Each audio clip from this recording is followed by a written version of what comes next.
What's up guys, it's Lucy, and in today's video, like you saw in the title, we are going to talk about eating disorders. Now, disclaimer, if it triggers you guys, please leave the video, I really don't mind. And a quick warning as well, that this is just my experience with eating disorders, not anyone else's. And before we start, just wanted to say I obviously do not encourage anyone to practice any eating disorder, at all. Now that this is out of the way, we can get started. Just know that I don't have a script, so this video might be a bit everywhere, but I'll try to do my best. So to start, my dad, when I was young, had drug problems, and so he had to leave the family to deal with, his issues first, which, obviously, it sucks for us, but it was better for him, which meant that my mom was a home alone mom, and, she was mom of two, my brother and me. And basically, when I started middle school, I got bullied a lot because I was trans. I got bullied a lot, and so I didn't want to go to school, I didn't want to move, and I became a couch potato. And basically, when I became a couch potato, for half a year I was just eating frozen meals, junk food, ordered food or processed food, nothing healthy at all. And then after that half a year, I became to not want to go to school even less than I already did, and basically just binge every time that I got bullied. So I would come back home and binge as soon as I was back home, on anything that I could find and stuff like that. And then that lasted for about a year. The binging lasted for about a year. At that point, I was 203 pounds. That was my heaviest weight, 203 pounds. And then after that, I tried to fix my binge eating disorder. And I failed, and I felt like a failure. I felt like I had ruined everything, I failed. I don't know how to explain it otherwise, but I just felt like I didn't accomplish what I wanted to accomplish. And so basically, I started binge eating again, but I wasn't happy with it, so I started having bulimia. And for those of you who don't know what bulimia is, it is a disorder where you make yourself throw up. So basically I would binge on a lot of things, and then right after I would throw up. So those two things together, the bulimia and the binge eating disorder, was really tough on me, and I was yo-yoing in weight. I kept regaining everything that I was losing. Nothing was working. It was unhealthy. And basically, after 3 months of having bulimia, I realized that it was unhealthy, really unhealthy. It was taking a really big toll on my health, on my energy. I had no energy. I wanted to work out, I couldn't. I wanted to go to school and concentrate, I couldn't. Everything I wanted to do, I couldn't do because I didn't have any energy because of bulimia. I was puking too much. My body was not receiving enough nutrients and vitamins and energy in general. And then after that came 1 year where I had anorexia, and basically I was diagnosed with anorexia at the end of my anorexia. But I was limiting my calories to as low as I could every single day, some days to not eating at all, but obviously I couldn't survive on not eating at all every day, so I had to eat sometimes.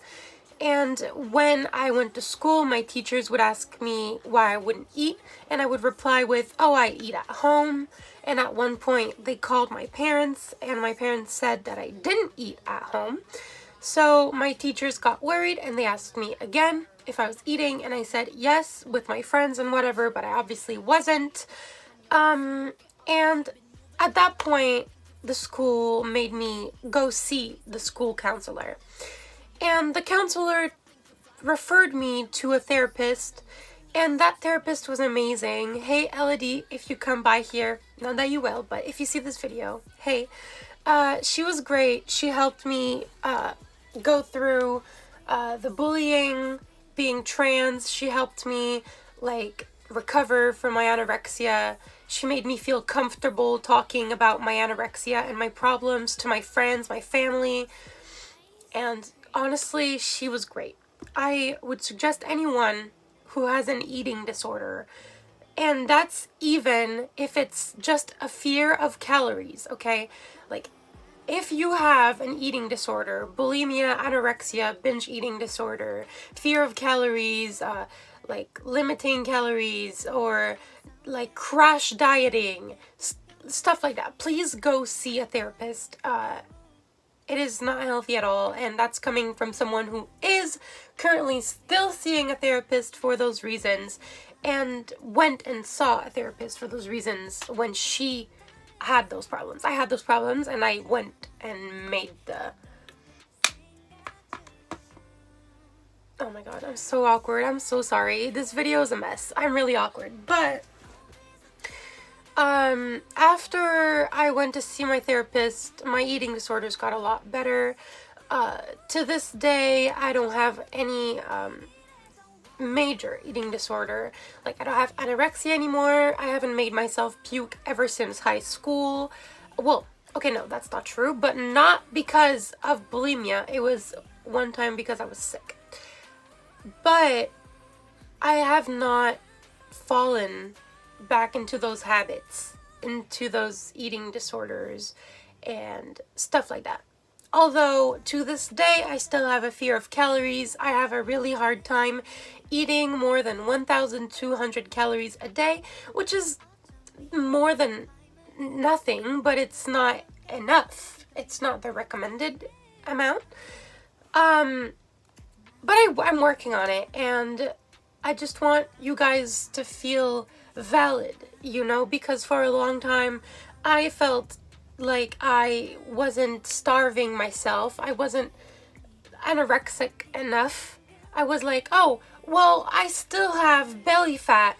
Oh, well, I still eat sometimes, so I'm not, like, bad enough to go to a doctor, to go to a therapist. But I was. Matter of the fact is, it was an eating disorder, and it was bad for me and my mental health and my body. So, I suggest anyone who is watching this, who is struggling with an eating disorder right now, to go see a therapist or seek help. At least talk about it to your friends, to your family. And, like, for me, as soon as I talked about it to my friends, they started, like, forcing me, like, not forcing, but they started pushing me to eat more. When I was at school, they were like, oh, I have lunch, here, take a bite, you know, like, they were trying to encourage me to eat and be there for me, supportive, like, mentally, and by trying to give me food, but just mentally being there for me as well.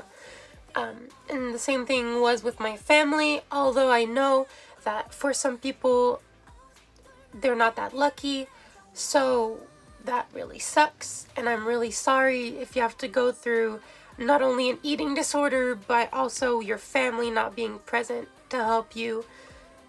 I'm sorry, I hope it gets better, and if you work on yourself and you keep pushing, I am the living proof, and not me alone, like everyone who has recovered from an ED is the living proof that you can recover and that you can get better. And for those of you who are interested by those kind of stats, like, my highest weight was 202 pounds. Yeah, 202 pounds, and my Lowest weight was 140, yeah, 140 pounds. Now I weigh 141, so I'm still around those numbers. But it has been a couple years, so that's pretty cool. That's it for this video. It was a really random video that I don't even know if my channel is really made for, but honestly, I've been thinking about eating disorders a lot because we're going through quarantine and I'm seeing over-exercising, which is an eating disorder. Wait, I don't know if it's considered an eating disorder, but if you over-exercise, you put yourself in a calorie deficit, which is still an eating disorder. So that sounds weird. I don't know how to explain myself right now. I'm so sorry for you guys who are watching this video. Gee. Anyways, I hope this video at least helped one person, and I hope it wasn't too chaotic and I made a little bit of sense, and hope you guys enjoyed the video.